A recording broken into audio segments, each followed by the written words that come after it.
پچھلے 2 دن سے وقفے وقفے سے بارش برس رہی تھی۔ سرد ہواؤں نے شہر کا رخ کچھ اس طرح سے کیا تھا کہ فضا میں یخ بستگی کا احساس رچ بس سا گیا تھا۔ محمود افندی کا نزلہ زکام بخار میں تبدیل ہو گیا تھا۔ رات کے آخری پہر ان کی طبیعت بگڑ گئی تھی۔ وہ سانس لینے میں دشواری کے ساتھ سینے میں درد کی شکایت کر رہے تھے۔ میسم انہیں ہاسپٹل لے کر گیا تھا۔ ایسے میں اس کے منع کرنے کے باوجود بھی سائمہ اور شانزی بھی ساتھ ہو لی تھی۔ ڈاکٹر نے نمونیا کی تشخیص کی تھی۔ انہیں ہاسپٹل میں ایڈمٹ کر لیا گیا تھا۔ جب تک ان کی حالت کچھ بہتر ہوئی، فجر کی اذانیں ہونے لگی تھیں۔ پرائیویٹ روم میں اس وقت وہ اکیلی ان کے بیڈ کے پاس اسٹول پر بیٹھی ہوئی تھی۔ سائمہ ابھی بھی واش روم میں وضو کے لیے گئی تھی۔ میسم اسٹور سے منگوائی دوائیاں لے کر ابھی لوٹا تھا۔ دوا کے زیر اثر محمود افندی سو رہے تھے اور پاس جو کہ سر کے ساتھ بیٹھی وہ سوں کرتی شاید رو رہی تھی۔ وہ آہستگی سے چلتا اس تک آیا تھا، اپنا ہاتھ اس کے سر پر رکھا تو وہ چونک کر چہرہ اٹھاتی اسے دیکھنے لگی تھی۔ گیلی گلابی آنکھیں میسم نے نظریں پھیر لی تھی۔ رو کیوں رہی ہو؟ اپنا ہاتھ ہٹاتے وہ محمود صاحب کو پرسکون سوتے دیکھ کر وہ نرم اور دھیمی آواز میں پوچھ رہا تھا۔ رخ پھیر کر آنکھیں صاف کرتے شانزے نے گردن نفی میں ہلائی تھی، مگر وہ چپ رہی۔ چاچی کہاں ہے؟ وضو کرنے گئی ہیں، زکام زدہ سی آواز میں کہنے پر میسم نے دوبارہ اس کے جھکے سر پر نگاہ ڈالی تھی، ساتھ ہی اپنا ہاتھ دلاسے کے سے انداز میں اس کے سر پر رکھ کر ذرا تھپتھپایا تھا۔ چاچو ٹھیک ہے، اب ڈاکٹر کا کہنا ہے بہتر ہوگا اگر 2-3 دن کے لیے انہیں ہاسپٹلائز کر دیا جائے۔ چاچی نماز پڑھ لیں تو پھر تمہیں ان کے ساتھ گھر ڈراپ کراؤں گا۔ میسم اب پیچھے دیوار کے ساتھ لگے صوفے کی جانب بڑھ گیا تھا۔ واش روم کا دروازہ کھلا تھا۔ سائمہ باہر آئی تھیں۔ میں نماز پڑھ کر آتی ہوں۔ ایک نظر شوہر کو دیکھ باری باری ان دونوں کو دیکھتے وہ کمرے سے نکل کر نرس کی بتائی نمازگاہ کی تلاش میں آگے کی جانب بڑھ گئیں۔ مجھے ابو کے ساتھ رہنا ہے، ضد بھرا اصرار کر کے گردن موڑ کر اسے دیکھا تھا۔ ضرورت نہیں ہے شانزے، میں ہوں۔ تم چاچی کے ساتھ گھر جا رہی ہو۔ براؤن کھدر کی شلوار قمیض پر جرسی پہنے پیچھے کی جانب ٹیک لگائے وہ تھکن زدہ سا لگتا تھا۔ آپ آفس جائیں گے؟ تب نہیں جاؤں گا، آف لے لوں گا کچھ دن۔ اس کے بتانے پر سر ہلاتے وہ چپ کر گئی تھی۔ محمود افندی 3 دن ایڈمٹ رہے تھے، وہ ان کے ساتھ رہا تھا۔ سائمہ اور شانزے روز ہی آیا کرتی تھیں۔ واپسی پر ڈراپ کرنے پر بھی وہ خود جایا کرتا تھا۔ سبرینا بھی شایان کے ساتھ آئی تھی۔ جس دن وہ گھر واپس آئے تھے طبیعت پہلے سے کافی بہتر معلوم ہوتی تھی۔ انہیں کمرے میں لٹا کر میسم سائمہ کو ان کی میڈیسن کے بارے میں سمجھا رہا تھا۔ جب دروازے سے گرم سوپ کا پیالہ لیے ٹرے میں سجایا شانزے اندر داخل ہوئی تھی۔ میں پلاؤں ابو آپ کو؟ ان کے سامنے بستر پر جگہ بنا کر ٹرے رکھتے وہ بیٹھی مصروف سی پوچھ رہی تھی۔ محمود افندی بشاشت سے ہنسے۔ اتنا بھی بیمار نہیں ہوں میں، خود پی لوں گا، لاؤ دو مجھے۔ اٹھ کر سیدھا ہو کر بیٹھتے انہوں نے ہاتھ آگے بڑھایا تھا۔ شانزے نے سوپ کا پیالہ انہیں تھمایا۔ سارا ختم کرنا ہے پھر؟ اٹھ کر تنبیہی انداز میں انہیں دیکھتے وہ باہر جانے کو مڑی۔ میسم دوائیں سائڈ ٹیبل پر رکھ کر سیدھا ہو رہا تھا۔ آپ بھی آ جائیں، کھانا گرم کر دیا ہے۔ وہ آگے بڑھ گئی تھی۔ میسم بھی سر ہلا کر اس کے پیچھے چل دیا۔ سائمہ نے مسکراتی نظروں سے دونوں کو آگے پیچھے کمرے سے باہر نکلتے دیکھا تھا۔ محمود افندی کی بیماری نے ان دونوں کے رشتے کو مضبوط کیا تھا۔ کوئی دیوار سی تھی جو گری تھی۔ شانزے کا رویہ اس کی بابت واضح طور پر تبدیل ہوا تھا۔ پچھلے 3-4 دن میں جس طرح اس نے محمود افندی کا خیال رکھا ہوتا، اس کی جگہ کوئی بھی اور ہوتا تو شاید ہی اتنا کر پاتا۔ خود شایان کی مثال اس کے سامنے تھی۔ کیا وہ اتنے دن ہاسپٹل میں ان کے ساتھ رہ پاتا، اپنا سب کام چھوڑ چھاڑ کر؟ جواب بڑا واضح تھا اور یہی چیز اسے اس کے قریب کر گئی تھی۔ سامنے بیٹھا وہ خاموشی سے کھانا کھا رہا تھا۔ بلا وجہ وہاں کاؤنٹر سے ٹیک لگائے وہ ناخنوں سے کھیلتی گاہے بگاہے ساتھ اس پر بھی نظر ڈال رہی تھی۔ اسے دیکھ کر اب وہ چڑتی نہیں تھی، نہ ہی دل میں اس کے لیے کوئی ناگواریت کا احساس پنپتا تھا۔ تمہارا ہاتھ کیسا ہے اب؟ کھاتی ہوئی اچانک سے سر اٹھا کر اس کی طرف سوالی انداز میں دیکھا تو وہ جو بے اختیاری میں بغور اس کا چہرہ دیکھ رہی تھی، گڑبڑا کر اپنے ہاتھ کو سامنے کرتی اس کی پشت دیکھنے لگی، جہاں اب صرف نشان سے باقی رہ گئے تھے۔ ٹھیک ہے اب؟ اس کی آواز بہت مدھم سی تھی۔ میسم نے ہاتھ روکتے اس کی طرف چونک کر دیکھا۔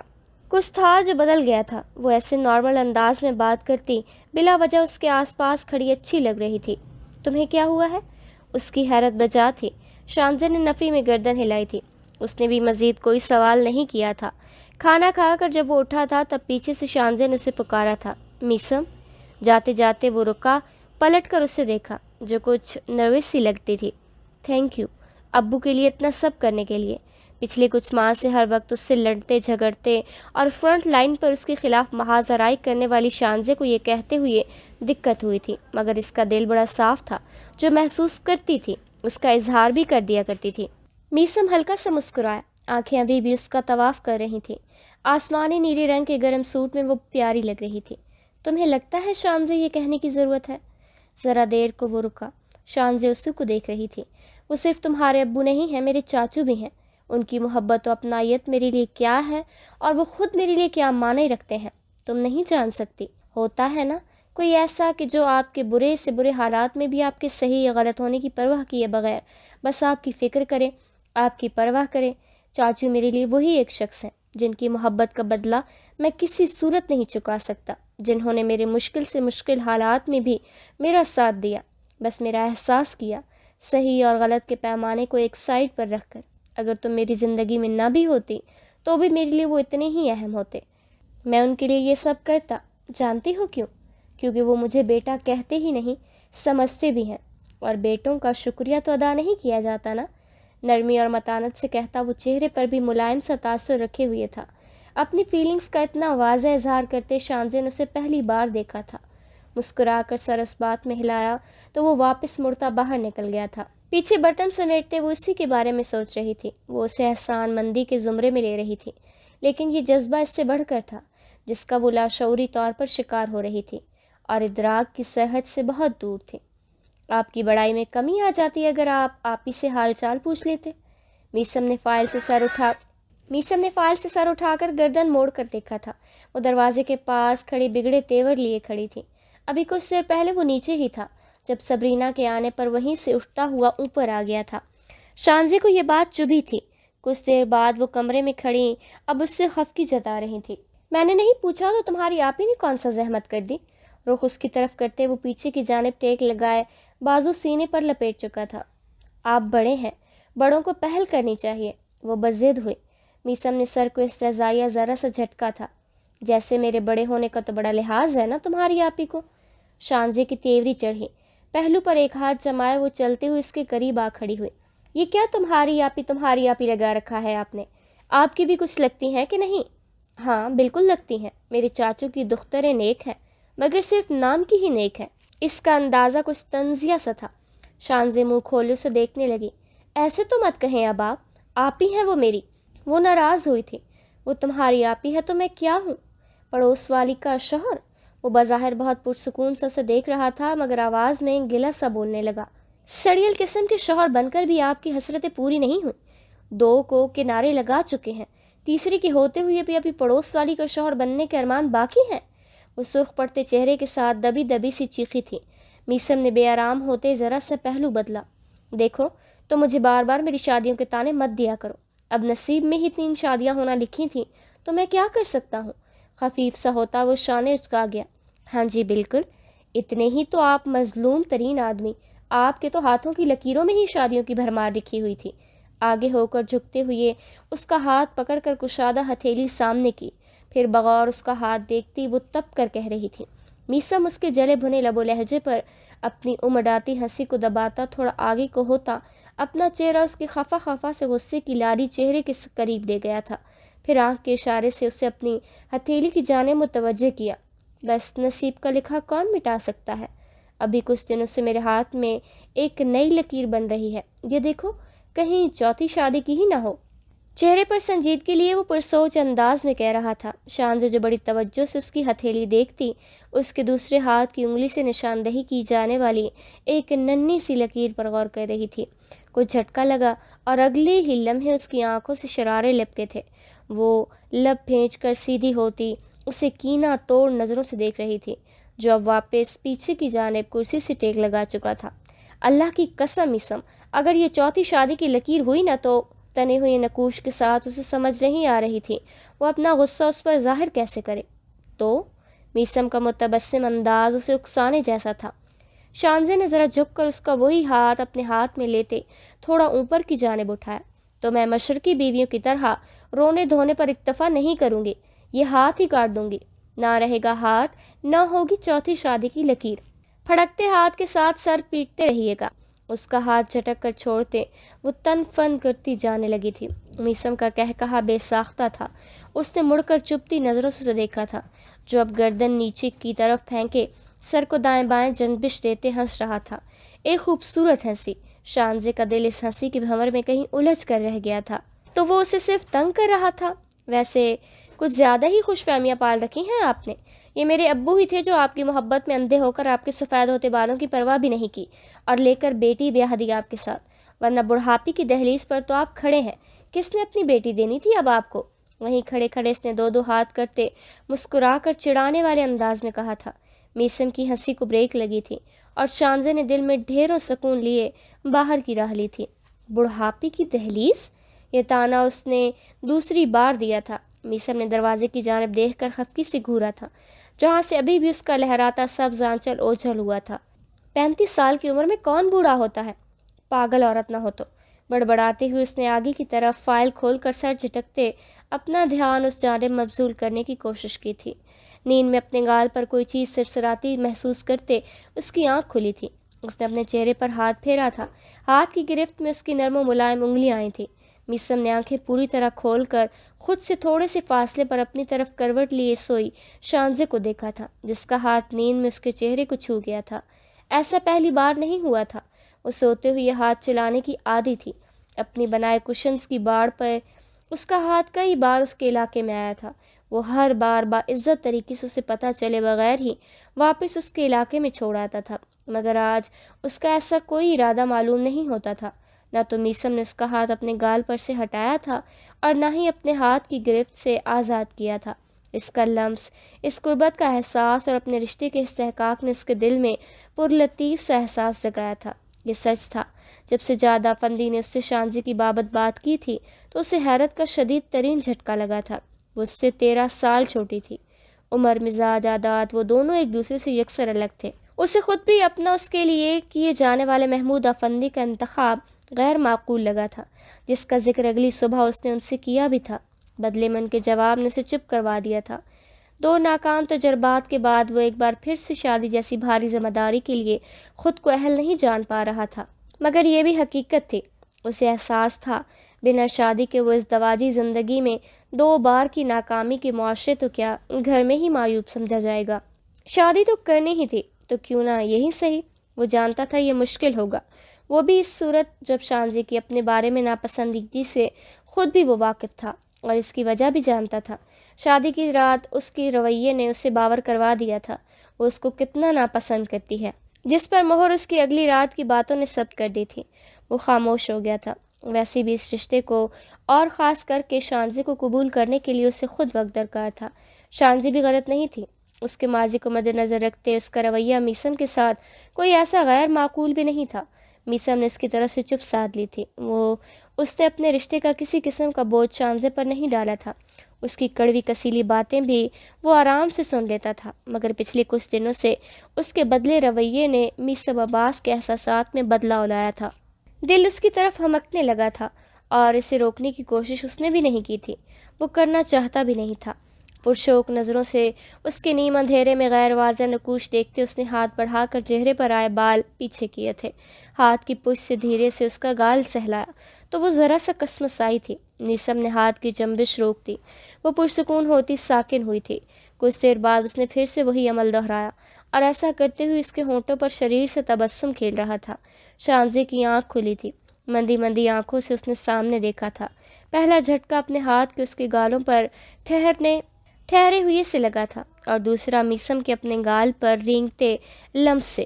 آنکھیں پھاڑ کر اس نے بے یقینی سے اسے دیکھا تھا۔ پرشوق نظروں سے اس کے نیم اندھیرے میں غیر واضح نقوش دیکھتے اس نے ہاتھ بڑھا کر چہرے پر آئے بال پیچھے کیے تھے۔ ہاتھ کی پشت سے دھیرے سے اس کا گال سہلایا تو وہ ذرا سا کسمسائی تھی۔ میسم نے ہاتھ کی جنبش روک دی۔ وہ پرسکون ہوتے ساکن ہوئی تھی۔ کچھ دیر بعد اس نے پھر سے وہی عمل دہرایا تھا اور ایسا کرتے ہوئے اس کے ہونٹوں پر شریر سے تبسم کھیل رہا تھا۔ شانزے کی آنکھ کھلی تھی۔ مندی مندی آنکھوں سے اس نے سامنے دیکھا تھا۔ پہلا جھٹکا اپنے ہاتھ کے اس کے گال پر ٹھہرے ہونے سے لگا تھا اور دوسرا میسم کے اپنے گال پر رینگنے لمس سے۔ آنکھیں پھاڑ کر اس نے بے یقینی سے اسے دیکھا تھا، جو اب اس کے چہرے کو بغور دیکھ رہا تھا۔ شانزے نے اپنا ہاتھ کھینچنا چاہا تھا، جس پر میسم نے سختی سے اپنی گرفت کرتے اس کی کوشش ناکام بنائی۔ وہ حواس باختہ سی دھڑکتے دل کے ساتھ اس کی جسارت پر ساکت و جامد رہ گئی، اور اگلے ہی پل وہ اسے اپنی طرف کھینچ کر مزید حیران ہونے کا موقع دیے بنا اپنے اور اس کے درمیان کا ہر فاصلہ مٹا گیا۔ کہا تھا نا، اپنی بنائی باڑ سے اس بار مت جانا، ورنہ نتائج کی ذمہ دار تم خود ہوگی۔ اپنے کان کے پاس اس کی گرم سانسوں کے بیچ سرسراتی جذبوں سے بوجھل مخمور کن خاموشی نے اس کے آسان خطا کیے۔ اس کی پیش رفت پر شانزے نے کوئی مزاحمت نہیں کی تھی، اور اس کی خود سپردگی کے اس احساس نے میسم کے لبوں پر جان فزا تبسم بکھیرا تھا۔ اس کی گرفت میں نرمیوں کی حلاوتیں گھلنے لگی تھیں۔ قطرہ قطرہ بیتتی رات میں ان دونوں کے رشتے میں ایک نئی شروعات ہوئی تھی۔ اگلے ویکنڈ سجاد افندی علی اور شیریں بچوں کے ہمراہ محمود افندی کی عیادت کے لیے آئے تھے۔ علی اور شیریں ویکنڈ کی چھٹیوں میں آئے تھے۔ ان کی واپسی 2 دن بعد ہونی تھی، جبکہ سجاد افندی کو اس دن رکنے کا ارادہ رکھتے تھے۔ گھر میں اچھی خاصی رونق سی لگ گئی تھی۔ بہت دنوں بعد محمود افندی بھی کمرے سے نکل کر باہر لان میں دھوپ میں بیٹھے نظر آئے تھے۔ صفا اور صفوان بلی کے بچے کو دیکھ کر خوش ہو رہے تھے، مگر صرف شانزے سے مانوس جیزی ان بچوں کی آمد پر کچھ بے سکون سا لگتا تھا، اس لیے ان کے اپنے قریب آنے پر پلانٹس کے پیچھے تو کبھی پورچ میں چھپتا پھر رہا تھا۔ میسم اور شانزے کو ایک ساتھ دیکھ کر سجاد افندی کے دل میں بھی ڈھیروں سکون پھیلتا چلا گیا۔ دل کو لاحق خدشات دم توڑنے لگے تھے۔ اس وقت وہ رات کے کھانے کی تیاری کر رہی تھی۔ شانزے کے ساتھ شیریں بھی لگ پڑی اور سائمہ کچھ دیر کے لیے باہر لاؤنج میں جا بیٹھیں، جہاں باقی سب موجود تھے۔ اور جیٹھانی جی، کیا پروگریس ہوئی آپ کی طرف؟ شیریں کی شرارت بھرے انداز میں پوچھے سوال پہ شانزے ہنسی۔ کیا شیریں بھابھی، اتنا بھاری بھرکم لفظ تو استعمال نہ کریں میرے لیے، میں شانزے ہی ٹھیک ہوں۔ سنک میں رکھے برتن دھو کر وہ سٹینڈ پر رکھ رہی تھی۔ شیریں نے مسکراتے ہوئی سلاد بناتے اس کی جانب دیکھا تھا۔ بھئی میں نے سوچا تم یہ نہ کہو کہ میں نے رشتے کا لحاظ نہیں کیا۔ عمر میں چھوٹی صحیح، رشتے میں بڑی ہو گئی ہیں اب آپ۔ آخری پلیٹ ٹھکانے لگاتے وہ ہاتھ خشک کرتی اس کے پاس ہی ٹیبل کے گرد بیٹھ کر میکرونیز میں ڈالنے کے لیے بوائل کیے انڈوں کے چھلکے اتارنے لگی۔ معاف کرے مجھے ایسے لحاظ سے، سر کو جھٹک کر منہ بنا کر کہا گیا تھا۔ چلو معاف کیا لڑکی، کیا یاد کرو گی۔ اب یہ بتاؤ میرے جیٹ چیز سے کوئی انڈرسٹینڈنگ ڈیولپ ہوئی کہ نہیں؟ رازداری سے اس کی طرف جھک کر پوچھا گیا تھا۔ شانزے نے مصنوعی انداز میں سے گھورا۔ ہو گیا ہے کچھ گزارا۔ اپنے جواب پر وہ خود بھی دبا دبا سا مسکرائی تھی۔ صرف گزارا؟ شیریں نے آنکھیں پھیلائے، پھر تعصب سے سر کو جنبش دی۔ بہت کوئی سست لڑکی ہو شانزے، لوگ 3-4 ماہ میں کون سے سنگ میل عبور کر جاتے ہیں، اور تم یہاں ابھی صرف گزارا کر رہی ہو۔ وہ اس سے ملامت کر رہی تھی۔ مثال کے طور پر؟ بنا سر اٹھائے وہ اپنے کان میں مگن تھی۔ شادی کے بعد بس ایک ہی مثال ہوتی ہے بیٹا جی، اور حرف عام میں اسے خوشخبری کہتے ہیں۔ شیریں کے ہنس کے کہنے پر شانزے کے ہاتھ تھم سے گئے تھے۔ اس کا چہرہ ذرا برابر شرم سے متغیر ہوا تھا۔ اگلے لمحے اس کی آنکھوں میں کوئی سرد سا تاثر جاگا تھا۔ شیریں کی مسکراہٹ معدوم ہوئی تھی۔ کیا ہوا، تمہیں برا لگا میرا ایسا کہنا؟ اگلے ہی لمحے وہ خفت زدہ سی کہہ رہی تھی۔ شانزے نے کھوئی نظروں سے ان کی طرف دیکھا تھا۔ اگلے ہی لمحے خود کو سنبھالتے ہوئے بے دلی سے مسکرا دی تھی۔ ارے نہیں بھابھی، برا نہیں لگا، بس ایسے ہی۔ وہ اس کے ہاتھ پر اپنا ہاتھ رکھے بشاش سے لہجے میں کہہ رہی تھیں۔ شیریں کا یوں شرمندہ ہونا اسے برا لگ رہا تھا۔ یہ تو خدائی کام ہوتے ہیں، جب اللہ کو منظور ہو۔ ہاتھ واپس لیتے وہ پھر سے اپنے کام میں مگن ہو گئی۔ بالکل، انشاءاللہ۔ شیریں کی شرمساری زائل ہوئی تھی۔ شانزے مسکرا دی تھی۔ تبھی وہاں صفا آ گئی تھی اور موضوع گفتگو بدل گیا تھا۔ شانزے نے سکھ کا سانس لیا تھا، مگر دل اندر کہیں بجھ سا گیا تھا۔ رات سونے سے پہلے تک بھی اس کا رویہ میسم سے کھچا کھچا رہا تھا۔ بات پہلے کی ہوتی تو شاید وہ محسوس نہیں کرتا، مگر پچھلے کچھ دنوں سے وہ جس قدر نارمل اس کے ساتھ ہی بیہیو کر رہی تھی، ایسے میں اب یہ رویہ اس نے بڑی جلدی بھانپ لیا تھا۔ تمہیں کیا ہوا ہے؟ رات سونے کے لیے لیٹتے وہ پوچھے بنا نہ رہ سکا۔ مجھے کیا ہونا ہے؟ لٹ مار سے لہجے میں سوال کے بدلے سوال کیا گیا تھا۔ وہی تو پوچھ رہا ہوں۔ اس کا ہاتھ اپنے ہاتھ میں لیے وہ نرمی سے پوچھ رہا تھا۔ شانزے نے نظر بھر کر اس کا چہرہ دیکھا، پھر اپنا ہاتھ غیر محسوس کن انداز میں اس کے ہاتھ سے نکالتے ہوئے ساتھ نظریں بھی چرا لی تھیں۔ تھک گئی ہوں شاید، اداسی سے کہتے وہ کروٹ بدل گئی۔ میسم نے اس کی تھکاوٹ کا احساس کرتے اسے مزید نہیں چھیڑا تھا، مگر ذہن تھا جو بار بار الارم دے رہا تھا کہ سب ٹھیک ہونے کے باوجود بھی کچھ ہے جو ٹھیک نہیں ہے، اور وہی کچھ اس کی سمجھ میں نہیں آ رہا تھا۔ چت لیٹے وہ بھی سونے کی کوشش کرنے لگا تھا۔ بہت دیر بعد شانزے نے کروٹ بدلی تھی۔ میسم سو گیا تھا۔ نیم اندھیرے میں اس کی سانسوں کے زیرو بم اس کی گہری نیند کے غماز تھے۔ گال کے نیچے ہاتھ رکھے وہ کتنی دیر اداس مگر خالی خالی نظروں سے اسے دیکھتی رہی تھی۔ پہلے اس سے صرف چڑ تھی، ناپسندیدگی تھی، تو سب ٹھیک تھا، کم از کم دل بے سکون تو نہیں تھا۔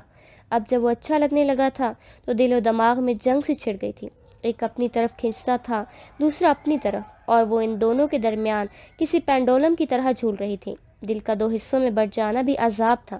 اس معاملے میں وہ بے بس تھی۔ میسم عباس کے ماضی کے قداور بھیانک سائے شانزے کو اپنی لپیٹ میں لے کر اس کے حال پر اثر انداز ہو رہے تھے۔ شیری میسم کے کہنے پر اس کے لیے اسٹار شیپ کا بالکل ہو بہو کرسٹل شو پیس لائی تھی، جسے وہ کراچی سے ہی لے کر آیا تھا، اور وہ شانزے کی بے دھیانی کی نظر ہوا تھا۔ آج صبح ہی میسم کو شیری نے وہ اس کے سامنے ہی دیا تھا، اور اب وہ میسم کی بیڈ سائڈ ٹیبل پر سجا دکھائی دے رہا تھا۔ اسے دیکھ کر شانزے کے ہونٹوں پر مسکراہٹ رنگ گئی تھی۔ پاس آ کر رکتے اس نے اسے ہاتھ میں لیا، اور تبھی دروازے سے میسم اندر داخل ہوا۔ اب ایسا کچھ مت کرنا شانزے، اسے دیکھ کر وہ وہیں سے وارننگ دیتا چلایا تھا۔ شانزے بری طرح چونکی تھی، اس کا ہاتھ لرزا تھا، شو پیس گرنے ہی لگا تھا کہ جسے اس نے دونوں بازو جوڑ کر خود سے لگاتے زمین پر سجدہ ریز ہونے سے بچایا تھا۔ میسم کا اٹکا سانس بحال ہوا تھا۔ شانزے نے بھی آنکھیں میچ کر پرسکون سانس خارج کرتے احتیاط سے اسے ہاتھ میں لیا تھا۔ واپس سائڈ ٹیبل پر رکھ کر وہ شکایتی نظروں سے گھور کر رہ گئی۔ ابھی آپ کی وجہ سے ٹوٹ جانا تھا۔ میسم چلتا ہوا آگے آیا تھا۔ میں ڈر گیا تھا کہ کہیں اپنی چس کے چکر میں تم ایک بار پھر اس پر ظلم نہ ڈھا دو۔ شیریں بتا رہی تھی بڑی مشکل سے ملا ہے۔ وہ مسکرا کر اسے چھیڑ رہا تھا۔ شانزے کو بھی ہنسی آئی تھی، جسے اس نے روکا تک نہیں تھا۔ کل رات کی دلی کدورت منٹوں میں زائل ہوئی تھی۔ وہ آج کل انہیں متضاد کیفیات کا شکار تھی۔ اب کہاں کچھ توڑتی ہوں میں؟ دیکھیں کتنے مہینے ہوئے کوئی ایک بھی چیز توڑی اس کمرے کی میں نے، بلکہ وہ بک ریک پر رکھے شو پیس بھی لائی تھی۔ اس نے بک ریک کے اوپر رکھے سمندری رنگ کے نیلی کرسٹل کے دو ہنسوں کے جوڑوں کی طرف اشارہ کرتے جتایا تھا۔ توڑے بھی تو کتنے ہیں، اور میں نے سے کہیں تو ایسے تھے جو میں نے بچپن میں اپنی پاکٹ منی سے خریدے تھے۔ کتنی ظالم تھی تم یار، بے جان چیزوں کو توڑ پھوڑ کا نشانہ بناتی رہی ہو۔ میرا تو دل ہی توڑ دیا تھا تم نے جب میں واپس آیا تھا اور آگے کمرے کا صفایا ہو چکا تھا۔ بیڈ پر بیٹھتا وہ اس کی جانب دیکھ کر افسوس سے گردن ہلا رہا تھا۔ میسم عباس صاحب، آپ کا دل تو بڑا نازک واقعہ ہوا ہے، ذرا ذرا سی بات پر ٹوٹ جاتا ہے، کہیں تو ایلفی لا کر جوڑ دوں؟ آبروج کا آ کر ہنسی دبائے وہ سینے پر ہاتھ باندھے کھڑی تھی۔ میسم نے لو دیتی آنکھوں سے اسے دیکھا تھا، ہاتھ بڑھا کر اس کا بازو تھاما۔ اگلے لمحے ایک جھٹکے سے وہ اس کے پہلو میں بیٹھی۔ ایلفی کی کیا ضرورت ہے، تم اپنی محبت سے جوڑ دو۔ اس کی طرف جھک کر گردن ترچھی کیے میسم کی گھمبیر آواز اور جذبوں سے بوجھل لہجہ کان کے پیچھے بال لڑستی شانزے کی سیٹی گم کر گیا تھا۔ تھوک نکل کر اس نے اپنے دل کی غیر ہوتی دھڑکن کو اپنے کانوں میں دھڑکتے سنا تھا۔ پھر کیا کہتی ہو؟ اس کی خاموشی سے نظریں چرانے پر میسم نے دلچسپی سے اس کے چہرے پر بکھرے رنگوں کو دیکھا تھا۔ ویسے تو وہ بڑی توپ چیز تھی، مگر اس کے ذرا سے لطیف جملے اور پیش رفت پر بھیگی بلی بن جاتی تھی۔ اس کا شرمانا، نظریں چرانا میسم کے لیے انوکھا سا احساس تھا، خوشکن دل کو لبھانے والا۔ تم کچھ بول نہیں رہی؟ کچھ تو کہو، ویسے تو زبان کے آگے خندق ہے تمہاری، اب بھی کچھ بول دو منہ سے۔ اپنا شانہ اس کے شانے سے ٹکراتے وہ اسے اکسا رہا تھا۔ اس کے طنز کرنے جیسے انداز پر شانزے نے ساری شرم و حیا کو ذرا سائڈ پر کر کے کینہ پرور نظروں سے دیکھا تھا۔ مجال ہے جو کبھی مجھے سامنے دیکھ کر آپ کے منہ سے کچھ اچھا نکلا ہو میسم۔ دوسروں کے شوہر ہوتے ہیں، اتنی پیاری بیوی سامنے ہو تو منہ سے اتنی خوبصورت رومانٹک باتیں جھڑتی ہیں کہ بیوی کا دل باغ باغ ہو جائے، اور ایک آپ ہیں جب بھی بولیں گے طنز کے نشتر ہی برستے ہیں۔ وہ ایک بار پھر اپنی جون میں واپس آئی تھی۔ تو تم چاہتی ہو میں تم سے رومانٹک باتیں کروں؟ سر ہلا کر سمجھنے کے سے انداز میں بولا تو شانزے کا منہ کھلا خفیف سے ہو کر اس نے پہلو بدلا تھا۔ جذبات میں آ کر اس نے غلط پتہ کھیل دیا تھا شاید۔ نہیں، میں نے ایسا تو کچھ نہیں کہا، گڑبڑا کر وضاحت کی۔ لیکن ابھی میں نے ایسا ہی سنا شانزے، اس کے معصوم بن کر کہنے پر وہ تب سی گئی تھی۔ آج کل آپ کچھ زیادہ ہی سننے لگے ہیں میسم۔ میری ماما کو خواہ مخواہ بڑے سلجھے ہوئے اور شریف سے لگتے ہیں۔ آپ کا نام میسم نہیں میسنا ہونا چاہیے تھا۔ میں تائے ابو سے شکایت کروں گی، انہوں نے آپ کے نام کے ساتھ اتنی بڑی زیادتی کیوں کی؟ چڑ کر تیز تیز بولتی وہ اٹھ کھڑی ہوئی تھی، جب ہنستا ہوا میسم بھی ساتھ ہی تیزی سے کھڑا ہوا تھا۔ تم جو بھی کہہ لو اب، مگر میں تمہاری یہ حسرت پوری کرنے کا ارادہ رکھتا ہوں۔ کل کو تم ابو سے میری یہ شکایت بھی لگا سکتی ہو کہ آپ کے بیٹے نے کبھی مجھ سے رومانس ہی نہیں کیا، اور میں تو ویسے بھی ان کی نظروں میں آیا رہتا ہوں۔ تم شکوہ کرو گی تو میری خیر نہیں پھر۔ وہ اب صرف اسے تنگ کرنے کا ارادہ کیے ہوئے تھا۔ اپنے دونوں ہاتھ اس کی کمر کی گیٹ باندھ کر وہ سنجیدہ سا لگتا تھا۔ شانزے نے روحان سے ہو کر اس کی طرف دیکھا۔ توبہ توبہ، ایسی لگتی ہوں میں آپ کو؟ تائے ابو سے ایسی بات کہوں گی جا کر میں، تاکہ ماما میرا اپنے ہاتھوں سے گلا دبا دے؟ اپنے کانوں کو ہاتھ لگا دے وہ پرشکوہ نظروں سے دیکھ رہی تھی۔ میسم نے اس کی شکل دیکھ کر کہا لگایا تھا، پھر آگے کو جھک کر اس کی پیشانی چوم ڈالی۔ اب تم ٹھیک لگ رہی ہو، نرمی سے اسے خود سے لگاتے اگلے لمحے وہ اس سے فاصلے پر ہو گیا تھا۔ باہر آ جاؤ، علی اور شیری نکلنے لگے ہیں، کہتا ہوا وہ واپس مڑ گیا۔ ہلکے ہوتے دل کے ساتھ وہ مسکرا دی تھی۔ دو حصوں میں بٹا دل پھر سے جڑنے لگا تھا، ایک ہونے لگا تھا جس میں میسم عباس کے لیے اس لمحے میں کوئی بدگمانی، کوئی کدورت نہیں تھی۔ وہ اسے محبت کا نام نہیں دینا چاہتی تھی، مگر کوئی اچھوتا سا احساس ضرور تھا جو اس کے دل کو جکڑ رہا تھا، میسم سے باندھ رہا تھا۔ پھر یوں ہوا کہ بہت سے لامعنی سوچوں کے در شانزے نے خود پر بند کر دیا تھا۔ صبرینہ کی باتیں بھی ایک کان سے سن کر دوسرے کان سے نکال دیتی تھی۔ وہ خوش تھی۔ محمود آفندی اور سائمہ ان دونوں کو ایک ساتھ خوش دیکھ کر نہال تھے۔ محمود آفندی کو اپنے فیصلے پر اطمینان سا ہو گیا تھا۔ شانزے اور میسم دونوں کے حق میں ان کا فیصلہ درست ثابت ہوا تھا۔ سب ٹھیک جا رہا تھا جب اچانک شانزے کے رویے میں غیر محسوس انداز میں بدلاؤ سا آنے لگا۔ وہ کچھ بجھی بجھی سی رہنے لگی تھی۔ میسم سے ٹھیک سے بات بھی نہیں کر رہی تھی، ہر وقت کھوئی کھوئی سی رہتی۔ میسم اس سے پوچھ کر تھک گیا تھا، مگر اس نے کوئی جواب نہیں دیا تھا۔ اس شام وہ جلدی آفس سے واپس آ گیا تھا۔ سائمہ نے بتایا تھا شانزے گھر پر نہیں ہے، اپنی دوست سے ملنے گئی ہے۔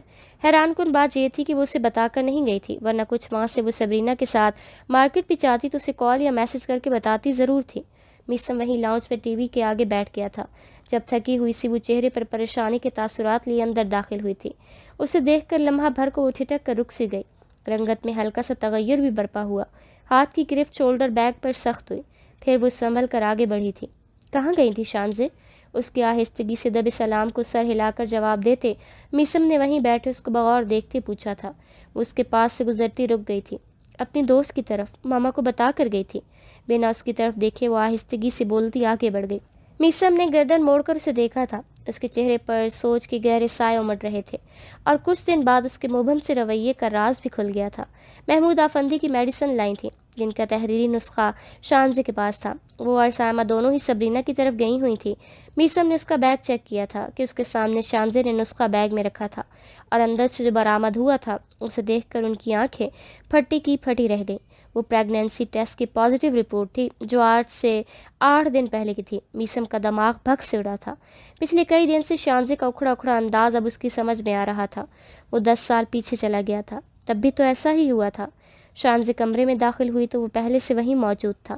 اسے ایک نظر دیکھ کر ہی وہ اپنی جگہ دہل گئی تھی۔ سرخ ہوتی آنکھوں میں سرد مہری کی رمق بڑی واضح تھی۔ چہرے پر سنجیدگی کے ساتھ دبا دبا سا غصہ بھی تھا۔ پھینچی ہوئی جبڑے اور گردن کی پھولی ہوئی رگ اسے خوفزدہ کر رہے تھے۔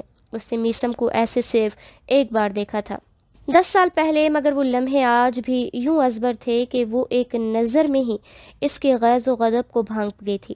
کمرے میں داخل ہوتے اسے اپنی ٹانگیں بے جان لگی تھیں۔ وہیں پاس ہی دیوار کا سہارا لیے وہ زرد لنگت کے ساتھ اسے دیکھ رہی تھی جو اب قدم قدم چلتا اس تک آیا تھا۔ اس کے ہاتھ میں موجود لفافے کے اوپر ہاسپٹل کا نام بڑے واضح لکھا ہوا تھا۔ شانزے کو اپنی سانس رک رک کر چلتی محسوس ہوئی۔ آنکھوں میں کچھ بھرتا چلا گیا تھا، بن کر آنکھیں ڈبڈبا گیا، اتنی کہ آنسو گال پر بہنے لگے تھے۔ مجھ سے کیوں چھپایا؟ وہ قہرآلود نظروں سے اسے دیکھتا بھینچے لبڑوں کے ساتھ سرد آواز میں پوچھ رہا تھا۔ سامنے کھڑی شانزے کا رنگ فک ہو چکا تھا۔ خشک ہونٹوں پر زبان پھیرتے اس نے اپنی آنکھوں میں آئی نمی کو گلے میں گھلتا محسوس کیا۔ کچھ پوچھ رہا ہوں تم سے، مجھے کیوں نہیں بتایا؟ اسے اتنا غصے میں دیکھ کر اس کی سانس خشک ہونے لگی تھی۔ گلے سے دبی دبی چیخ برآمد ہوئی۔ تمہیں یہ بچہ نہیں چاہیے؟ تم مارنا چاہتی ہو اسے؟ وہ شک بھری نظروں سے اسے دیکھتا جیسے کہیں اور پہنچا ہوا تھا۔ منظر وہی تھا، وہ بھی وہی تھا، بس سامنے کھڑا چہرہ بدل گیا تھا۔ شانزے بے یقینی سے دنگ کھڑی اسے دیکھتی رہ گئی۔ اس کا وجود اب ہولے ہولے لرزنے لگا تھا۔ بولو اب، بول کیوں نہیں رہی؟ Dam it! سلگتی آواز میں وہ چیخا تھا۔ آپ اسے بھی مار دیتے! آنکھیں میچ کر خوف سے پیلی پڑتی وہ گھٹن سی آواز میں کہتی اسے ششتہ چھوڑ گئی۔ اپنی جگہ جہاں کا تہاں کھڑا وہ برف کا مجسمہ بنا تھا، یخ ٹھنڈی مگر جلا دینے والی برف۔ آنکھوں سے لپکتی غصے کی چنگاریوں میں کرب کی سیاہی کھلتی اٹھی، ویران کر گئی تھی۔ دبا دبا گھٹن آمیز سانس خارج کرتے وہ دھیرے سے سیدھا ہوا تھا۔ ایک طویل خاموشی تھی جو فضا میں افسردگی سے پھیلتی چلی گئی۔ چہرے پر ایک آنسو کی کھنچتی لکیر کے ساتھ وہ رک رک کر سانس لیتی ابھی بھی آنکھیں بند کی ہوئی تھی۔ میں سانپ ہوں جو اپنا ہی بچہ کھا جاتا؟ وہ آواز کس قدر بے جان سی معلوم ہوتی تھی۔ وہ جو اس کے غضبناک ہونے کی منتظر تھی، اس کی گھن گرج کے خود کو تیار کیے بیٹھی تھی، آہستگی سے آنکھیں کھول کر ڈرتے ہوئے اس کی جانب دیکھنے لگی، جس کی سرسراتی آواز میں گلا تھا تو چہرے پر بے پناہ غم و غصے کی پرچھائیاں، مگر کچھ اور بھی تھا وہاں جو وہ جانچ نہیں پا رہی تھی۔ وہ صدمے کی کیفیت میں تھی جس سے اسے امید نہ تھی کہ وہ یہ کہے گی۔ شانزے روتی ہوئی وہیں زمین پر بیٹھتی گئی۔ سامنے کھڑے میسم نے ایک دم بھی پیچھے نہیں کیا تھا، یہاں تک کہ شانزے کے گھٹنے میسم کے لیدر کے سلیپرز میں مقید پاؤں کو چھونے لگے۔ آپ نے پہلے بھی تو ایسا ہی کیا تھا فریحہ بھابھی کے ساتھ، ان کا بیبی بھی مار دیا تھا آپ نے، میرے بیبی کے لیے ایسا کچھ سوچیے گا بھی مت۔ وہیں گھٹنوں پر سر رکھے وہ بہتے آنسوؤں کے ساتھ بول رہی تھی اور میسم عباس کا چہرہ ہر گزرتے پل سفید لٹھے کی مانند پڑتا جا رہا تھا۔ بے حس و حرکت بنا کسی جنبش کے وہ کتنی دیر کھڑا رہا تھا، خاموش اور سپاٹ چہرہ لیے، آنکھوں کی لالی میں خطرناک حد تک ہوا تھا۔ وہیں گھٹنوں پر سر رکھتے وہ بہتے آنسوؤں کے ساتھ بول رہی تھی اور میسم عباس کا چہرہ ہر گزرتے پل سفید لٹھے کی مانند پڑتا جا رہا تھا۔ بے حس و حرکت بنا کسی جنبش کے وہ کتنی دیر کھڑا رہا تھا، خاموش اور سپاٹ چہرہ لیے، آنکھوں کی لالی میں خطرناک حد تک ہوا تھا۔ کمرے میں اب صرف شانزے کی دبی دبی سسکیاں گونج رہی تھیں۔ بہت دیر بعد وہ اس کے سامنے سے برق رفتاری سے ہٹتا واش روم میں بند ہو گیا تھا۔ شانزے گھٹنوں پر سر رکھے بنا چہرہ اٹھا کر اسے دیکھے یوں ہی بیٹھی رہی تھی۔ اس دن کے بعد سے ایک سرد سی جنگ تھی جو ان دونوں کے درمیان چھڑ گئی تھی۔ کچھ باتوں کا انکہا رہنا بھی ضروری ہوتا ہے، کہہ دینے سے بھرم کھو جاتے ہیں۔ ان دونوں کے درمیان رشتے کا بھی جیسے بھرم سا کھو گیا تھا۔ میسم بالکل خاموش ہو گیا تھا۔ کمرے کے اندر ہوتے وہ اسے یوں نظر انداز کر دیتا کہ جیسے اس نے سرے سے اسے دیکھا ہی نہ ہو۔ اپنے کسی کام تک کے لیے وہ اس سے مخاطب نہیں ہو رہا تھا تو اس خلیج کو پر کرنے کی کوشش شانزے نے بھی نہیں کی تھی۔ شانزے کو مہیم سی امید تھی کہ شاید وہ اس سے اعتراف کر لے گا، وہ اسے یقین دلانے کی کوشش کرے گا کہ ماضی میں جو غلطی اس نے کی وہ ایک بار پھر سرزد نہیں کرے گا، وہ بدل گیا ہے اور وہ اس کے اور اپنے آنے والے بچے کے ساتھ ایک نئی زندگی کی شروعات چاہتا ہے۔ دل تھا کہ اسے معاف کرنے کے بس بہانے ڈھونڈ رہا تھا اور دماغ تھا کہ بار بار سرزنش کر رہا تھا۔ وہ نہیں بدلا تھا۔ سبرینا کے اس کو لے کر سارے خدشات درست تھے، اس کی ساری اچھائی صرف ایک ڈرامہ تھی۔ ان دو یکسر الٹ کیفیات کے درمیان جھولتے وہ تھکنے لگی تھی۔ میسم کی ایک بار پھر سے مجرمانہ خاموشی سے اس سے متنفر کر گئی تھی۔ محمود اور سائمہ کے سامنے بالکل نارمل بیہیو کرتے ان دونوں کے درمیان کچھ بھی نارمل نہیں رہا تھا۔ میسم کی مصروفیات یک لخت بڑھ گئی تھیں یا اس نے خود بڑھا لی تھیں، مگر ایسا ہوا تھا کہ وہ گھر سے زیادہ دیر تک غائب رہنے لگا تھا اور ان کے رشتے کی بڑھتی دراڑوں میں آخری شگاف اس دن پڑا جو محمود اور سائمہ کے سامنے بھی ان دونوں کا بھرم لے ڈوبا تھا۔ صبح ناشتے کی ٹیبل پر سائمہ میسم سے اس کی مصروفیات کا گلہ کر رہی تھی، جس کے جواب میں اس نے بتایا تھا کہ آج کل وہ حقیقتاً بزی ہے، کچھ دن تک روٹین پہلے جیسی ہو جائے گی۔ شانزے نے سر اٹھا کر اس کی طرف دیکھا تک نہ تھا، وہ یوں ہی بیٹھی رہی۔ میسم کے علم ہو جانے کے بعد اس نے سائمہ کو بھی اس خوشخبری کا بتا دیا تھا۔ گھر میں خوشی کی ایک نئی لہر سی دوڑ اٹھی۔ کراچی سے شیریں کی کال بھی آئی تھی، وہ بے حد خوش تھیں۔ سبھی اپنی خوشی کا جی بھر کے اظہار کر رہے تھے، اور تو اور سبرینا نے بھی اسے مبارکباد دی تھی۔ بس ایک وہی تھا جو کچھ بھی کہنے پر آمادہ نہیں تھا۔ شانزے کا دل کچھ اور دھواں دھواں ہونے لگا تھا۔ سچ شکر، مزدگی اور بیزار بھری کیفیت کو اس کی حالت سے جوڑا جا رہا تھا۔ یوں وہ بہت سے سوالوں کی زد میں آنے سے بچ گئی تھی۔ اس دن سبرینا آئی تھی، اسے مارکیٹ جانا تھا، اپنے ساتھ ساتھ وہ شانزے کو بھی گھسیٹ لائی تھی۔ سبرینا اپنے لیے کپڑے دیکھ رہی تھی اور وہ بے دلی سے یہاں وہاں نظر دوڑا رہی تھی جب اس کی نظر سامنے والی لیڈیز کاسٹیوم کی آؤٹ لیٹ پر پڑی اور پھر پلٹنا بھول گئی تھی۔ دونوں جیبوں میں ہاتھ ڈالے مسکراتا ہو وہ میسم ہی تھا جو ساتھ کھڑی گولڈن رنگ کے باب کٹ بالوں والی اس لڑکی کے ہنس کر کہیں کوئی بات سنتا اس کے دکھائے ڈریس کو دیکھ رہا تھا۔ شانزے کے اندر دور کہیں چھناکے سے کچھ ٹوٹا تھا اور بری طرح ٹوٹا تھا۔ سبرینا جو ایک کرتا دکھانے اس تک آئی تھی، اسے یوں بت بنا دیکھ اس کی نگاہوں کے تعاقب میں دیکھا تھا۔ کچھ حیرانگی سے دیکھتے اس کی آنکھوں میں استہزائیہ رنگ امڈ آئے تھے۔ نظر رکھو اپنے شوہر پر شانزے، کہیں ایک بار پھر سے کوئی نیا جزیرہ دریافت کرنے نہ نکل پڑا ہو۔ سر جھٹک کر تلخی سے کہتی وہ واپس مڑ گئی، مگر شانزے کے دل میں ایک آگ سی سلگا گئی تھی جس کی لپیٹ میں ہر چیز آتی گئی تھی۔